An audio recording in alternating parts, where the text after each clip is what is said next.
Alright, here we go. Yeah, don't like freak out or anything. I'm not turning into a pro gamer. Just I look at the screen quite a bit for school and you know, other stuff. My free time. Fuck it. I don't want to tell you what I do in my free time. Anyway, so today's video is a request from somebody. They asked me, "Hey, what happened to those short story things you do?" And I'm like, a bit of creative hiatus. But what I do have is some short stories that I've yet to show you guys.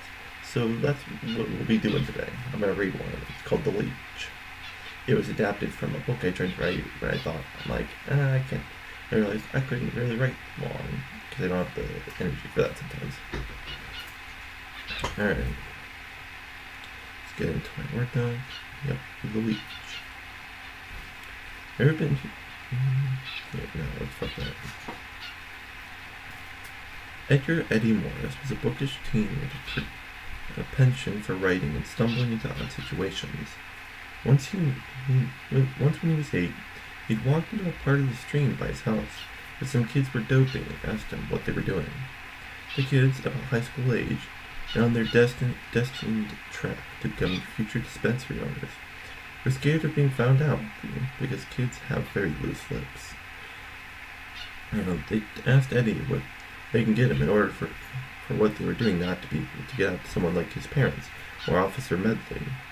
Instead of asking for some new toy or some little kid thing, he asked for $8 in cash so that he could afford an antique first edition of a book he wanted, that being Christine by Stephen King. He explains his parents did not want him reading it because some language of the book, and this confused Eddie, even if there was a word he could not understand.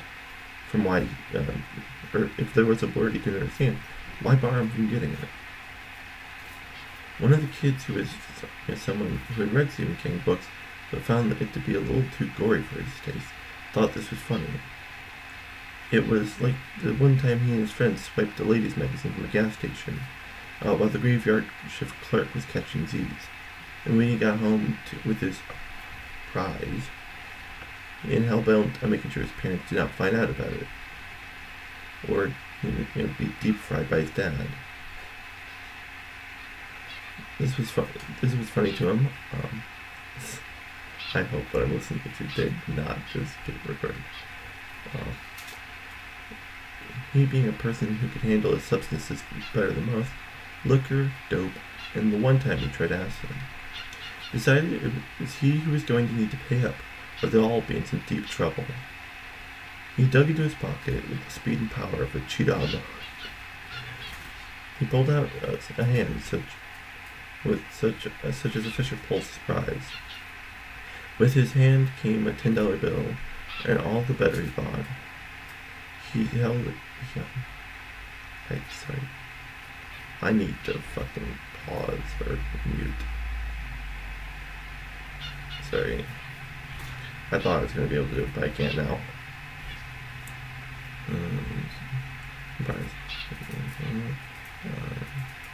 He held it up to the kid and told him he did not have just 8 bills, and would have to take 10. Eddie was more than glad and gleeful, and walked up to the Words and Wonders, a place owned by a middle-aged, retired Rabbi Tuckers. It was a little later in his life did Eddie realize why the kids gave him what he learned was called hush money. Like a kid who got the ladies' magazine, he too kept his book a guarded secret. Listen, in retrospect, I just think it's hilarious. Got what he would call hush money. Among other times, this was an example of the times where Eddie happened upon certain situations. Others include him well, I need to know. How long is this? Oh my fucking god. Jesus Christ. Is this the right one? I'm so sorry. I have a whole PowerPoint, or not PowerPoint, Word doc about, making sure this isn't the wrong Word doc. I'm like, I thought I did something here.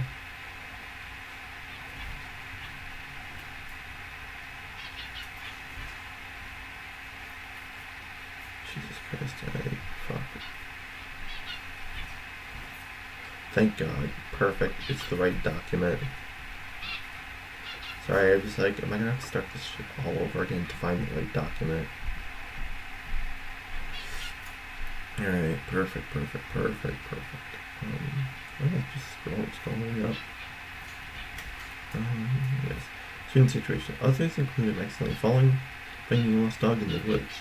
When he fell into a ditch, by the time he got punched into a sandbox and found a $100 bill. Things just seem to be found by him, or is it that they seek him out? You'll soon find that might just be the case. Eddie usually spends his time at the library these days. He often checks out books because he could eat through them like nobody's business. At the very moment, he's reading a book by H.P. Lovecraft, a particular story by the name of Dagon. It was about a guy who escaped a German pirate and a small raft, and a horrifying encounter with a fish monster in a strange marsh. His nose to the book on left was singing French from his earbuds. When he could feel his phone buzzing, he took out his phone. I wrote smartphone, I'm like, it's just called phone, dumbass. And I found it was his mom telling him they needed to be home before it was too dark. He walked his way to the desk and timidly asked the lady, young but effective new employee named Miss Cash, to check his book out. Did you need... Yes, that's very something. Did you know that the writer of this book spawned a whole new genre of horror? Not really asking him, but more telling him in the way that people, inform in the form of a question. He thanked her for the help and the information about the author and left home. I just realized that's just me just swapping facts about H.P. Lovecraft. He lived in a town of 30,000 people. It was called Oswego. It was a small town where things have happened before and will happen again. The town is split in the middle by the Fox River, the slopes on either side of it, to the downtown on one side, and the town hall and residential neighborhoods on the other. A stream flows behind the library and into the Fox on the other side. But a little farther down is Eddie's house, a big house that has a secret room just for him. It was apparent that the previous owner was an avid reader, mainly of mystery. The house was built sometime in the early 1900s. It has been renovated since, but there's always been a secret room just beneath Eddie's room. It was concealed by the fact that Eddie's room is in the back of the house, and that part of the house being the basement. A secret stairway and walk-in closet leads down to a small library with an electric fireplace. One hell of a renovation of this bullshit. One that was done with a glowing log and a space heater. This was the room that Eddie escaped to for reading and studying. Eddie walked down from the library to the stream. And it was an inclined steps that made by flat rocks, and that led down to a clearing that was like a waxed piece of forest, stripped of trees, but not grass and earth that makes the skin. There is a new part of the clearing here. At the far end where the river is starting to meander, the thing that captured his eyes was a spot that looked like the beginning of a trail. The day he saw it was a cold spring day that was not a far cry from winter. The grass was wet from the dismal cold rain, but at the moment a cold winter chill bit Eddie's bones. He shuddered like a bird shaking water from its feathers.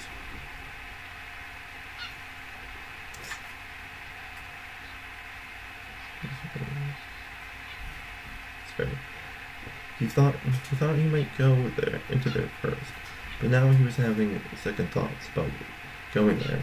He walked home from that chill-inducing spot, walked down the stream to his house, and he found that what he really wanted to do was go home and try to get the feeling of the chill out of him.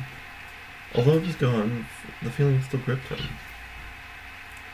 He walked into the back door of his house. It was empty, and the AC was on. His mom must have needed to go somewhere. He looked at his phone in a hurry and saw no text from her. Must have been married, he said with a bit of a sigh. It was not that his parents were taking more care of his little brother, Samuel, that bothered Eddie. It was more the idea that the big gap between he and his little brother would push him out if he was not careful. Well, context, I think, for that line there is, well, just the distance between siblings might, alienate each other. He was always in his room or his library. He rarely spent time with his brother. It was only at dinner or when he had to keep an eye on his brother that I actually saw him. His brother Sam was only 6 years old, and then he was nearing the end of his senior year in high school. He walked to the back hallway that led to his room, and then the library below, and turned the thick fireplace on for warmth. Then he opened his backpack and began to do homework. It had been a long, arduous time because of the geometry proofs he had to do. Proofs? It had always been proofs. To Eddie, they were the single most useless thing in geometry. Just a way of making things hard. It was just an extra way of testing what you already knew in the worst way possible. Just make this fucking shit in geometry proofs.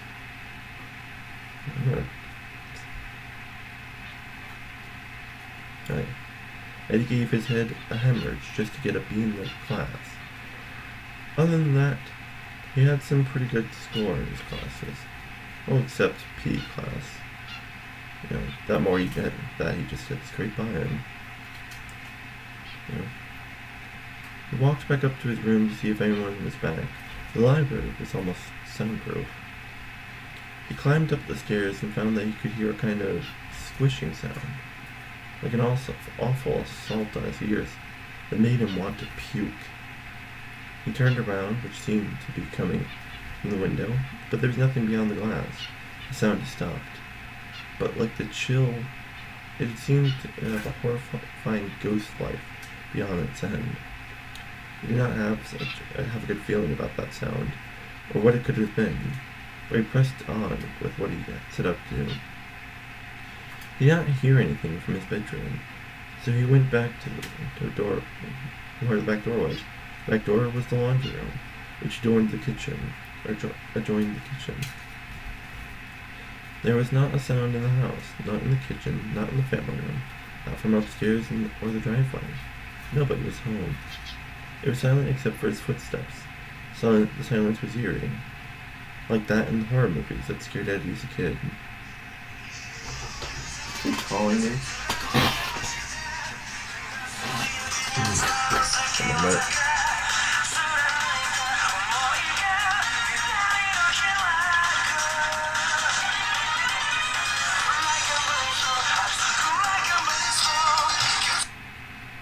Emily. Yeah? How are you? Good. James, would you like to work today? Yeah, I'll definitely have to cut that out. My boss called me. Oopsie. Where was I?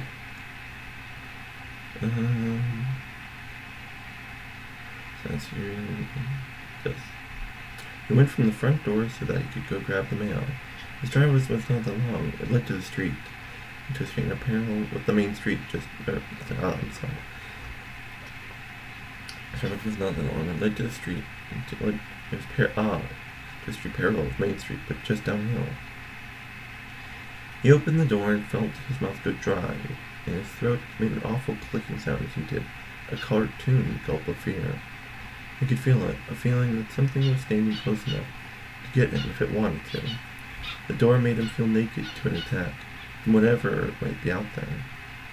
He slammed the door because the feeling scared him too much. It was like staring at the maw of a beast, but the one that was not even there, invisible to everything but the primal fear. Forget the mail, he said, with a nervous laugh. I'll let someone else get it. I always seem to be getting it anyways. He left to go fix himself a quick snack of toasted cheeses. He probably should not have fed the cheeses, because he found that soon after eating them, his mind was not the only thing that had been upset by the strange encounter of instinct. As soon as he had had a couple of the delicious... just fucking gush about cheeses. The fuck? The delicious processed cheese crackers. He felt the urge to gag and release all that was in his stomach. He ran as fast as he could to the main floor of the bathroom, which was located just off the family room underneath the staircase. He threw open the door in a way that conveyed the utmost importance. He felt as if he might lose his contents at any moment now. And if he lost it in the family room, which was carpeted, his mom would have an absolute cow. He raced across the small distance from the door to the John and spewed his cheeses into the porcelain throne. His lunch had also come along with it. A school special that consisted of more processed chicken crammed into a barely passable breading and diet soda. Once he had retched and gagged for a little more, he felt as if he had unloaded all he could, and it was in the position that many drinkers and drunks are accustomed to. They found something odd in the room. There was a mark that looked like a smudge at first, but then they saw it looked like a sight on a scope. It was a shape of a crescent moon that appeared to have... Nice. Yeah, you can tell I rewrote this. It didn't look... let's go with the scope version, yeah. There's a scope. He got closer to it, but it was hard because it was right down the base molding that goes along the back of the toilet. Someplace you would not notice unless you happened to be throwing up. He tried to see if it was something his little brother or one of his mom's students might have drawn. While they were in here, he put his finger against it and quickly drew it back. It was not as if the sample was hot to a painful degree. It was warm to begin with. He looked behind him, put his hand over the vent where the cooling came from, and was mystified that the cool air was being poured out from it. He put his hand up to the symbol, found that it was not warm anymore. Weird. But probably just nothing, he said. But something deep inside him told him that nothing was the exact opposite of what was going on, and what was happening. It was after dinner. Eddie was about to go back down to down to the library, or his library, when someone grabbed him by the shoulder. The strength of his hand told him that it was his mother behind him. Eddie, can you take up the trash before you go back to that cave of yours? His mom had said it in the way that was not actually a question but a command. And do not groan about it. Your father's had to take the trash, time and time again because you were doing homework. His mother added. At this time, he's about to groan, but ended up stifling it for the sake of not making anything worse than it could be. He went back to the kitchen from the laundry room, where he stopped and grabbed the garbage bag from under the sink, proceeded to take care of the trash. He walked out to the front door, felt a cool spring air on his face. He did not bother putting on shoes. His driveway was cement and very good for seeing in the dark. But he could see that there was a waning crescent in the sky, giving up a small amount of light, with its potential for reflected light, but still enough to see a few feet in front of him. He could smell a small storm on the horizon. He walked down at the end of the driveway. The weird thing about his house was that there was a small mini dumps at the end of the driveway, at the mailbox. Mini dumps, I thought. Very brain blast of me. It's just a dumpster, yes. It was put there by the previous owner. His parents dealt with it because the house was cheap when they bought it. But he just saw it as an eyesore. The feeling that he was being watched had seeped him into it as soon as he started to put the trash bag in the container. He looked behind him, then looked around the dumpster, He never liked that feeling, even when it was unfounded. The idea that someone was just watching you, possibly studying you, just gave him the creeps with capital C. He heard a twig snap and jerked his head in that direction. His heart was doing a marathon, and his breathing was just as heavy as his heart was fast. He peered into the darkness, but could see nothing. He looked at the trees on the other side of his driveway. The weed den and the stream behind his house, could see nothing there. But he could see nothing there. But the feeling had only gotten stronger now. He could feel it creeping on him as like a glacier. It smelled like something now too. It smelled like iron, a sour odor like metal. The cold wind started to blow, but the same chill as when he looked at the far end of the clearing. He started back to his front door, certain that this was going to cause him a night of sleeplessness. One twig snapped and he was running back to the front door. It felt like he was not fast enough, and that something was catching up with him. He could smell the metallic smell stronger now, and he reached to his front door. He opened the door, the screen door, just as the bathroom door he had done earlier that day. He rushed in and felt safe, like how he did when he thought the monster lived in the basement. It was just a bunch of sheets and furniture. He was panting now. He'd probably not run as fast since he was at the beginning of his life.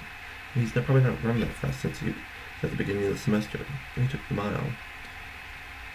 When the smell was gone, but the fear was ebbing.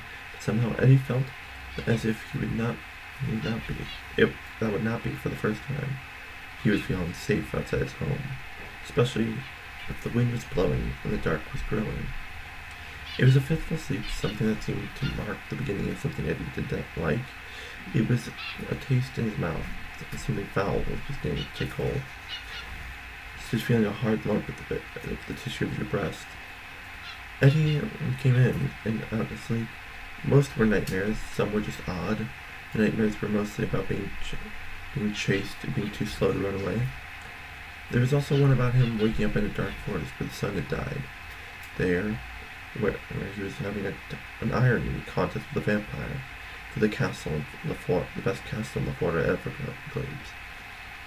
And if he lost, off with his head. There was one where he was being chased into a hole in a large wall, and on the other side, one where the top was so high that it faded into the sky. And on the other side was entitled Fairy Tales from Sorcerer's Beach. In it were stories, people he could not remember. The dream ended with him telling the crow about what he had read. He awoke for the first time around 4 in the morning, feeling as if he had gotten little sleep, but enough to get through the day. The dreams that were scary left him feeling weird, as if he was not sure how he could take them. Should he be scared because of the vividness of them, or should he be relieved because they were just nightmares? Last one about the book was the only one to quickly fade from his head. No reason he could remember it later, because his phone caught it. His phone had a problem. It accidentally activated his text-to-speech on his phone when he factory reset the phone. And the text-to-speech turns on at random points. Sometimes he talked in his sleep and the phone would record it. An odd glitch, he knows, but one nonetheless.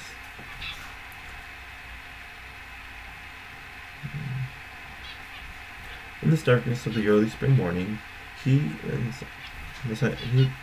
knew the silence was his head. The silence was as heavy as Eddie was on Jupiter. He walked out of his room and into the hallway. The lights were off. The house was dead with the dreaming, except for him. He turned to the alarm clock on the nightstand next to his bed. It was Saturday. His family would be asleep, and he would go to make coffee. He did not really eat breakfast. It's not something he was really concerned with in the morning. All he looked forward to in the morning was a bit of dirt that since coffee his dad has bought. He had gotten hooked to it stuff from the first time he entered high school. It's terrible. First, the caffeine was really good. It was the good part. The coffee brewed just as strong as he liked it, strong and black. He set the coffee on the kitchen table, went to his bedroom, grabbed his notebook, one titled Stories and Shit, written in big bubble letters with a permanent marker. It was a notebook to his first creative writing course at the YMCA in town. He took it because his parents said he needed a hobby, which was their way of saying to stop buying and reading so many books. It was a tough thing, but he managed to talk them into a creative writing course. Though it was going to be he thought it was going to be a cinch, but it turned out to be a bit of a challenge. It eventually turned into a hobby, and a passion. He wrote a lot on his tablet with a Bluetooth keyboard. The assignment from last week was a short story about something that scared you, and it had to be from your childhood. Eddie had some trouble thinking about what to write about, but decided to write about a guy who's being chased, and slowly reveals that he's running away from a serial killer who killed his mom, and to get away from the kill, he runs off a cliff. The end is told by the cops who found him, telling the audience that the serial killer died from the electric chair. They must have been haunted by trauma. The reason this related to him as a kid because he could always remember running up the stairs from the basement when he thought a monster was right behind him. He thought it was good enough, but the assignment was due today. All assignments were due in 2 parts, the draft and the final turn-in. It was the draft that was due today, and the class would start at 7 a.m., bright and early.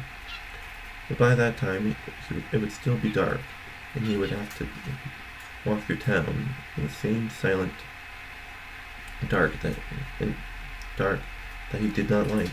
People in town did not open until 8 a.m., and they were not computers today. He was kind of scared by it, but simply thought of missing class because of being scared of the dark seemed silly to him. He went to his room, having thought about his story of yesterday's creeping. He did not want to call them hauntings because he did not think anything supernatural was happening, but it definitely was giving him the creeps. Something popped in his head just then, the mark on the bathroom wall. He went into the family room, into the bathroom, and knelt where the place was. The mark was gone. He was holding the position in confusion.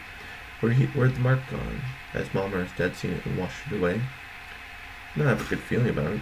Something was happening. He didn't like how this was panning out so far. It was just as he was getting up and walking out of the bathroom, he heard footsteps scraping along the porch. The front of the house seemed to have a wall as thin as paper. He could clearly hear a set of 3 people rush through the door before opening it. He looked at the clock. It was 5:45 a.m. This was only confirmation to his feeling that it was too early for visitors. That was when he heard knocking at the door, loud enough that he opened the door, mainly because his parents. If his parents found out someone was at the front door at this hour, they might call the police on them. His parents had the impression that anyone knocking on doors before 8 a.m. were up to some trouble. He was interrupted in his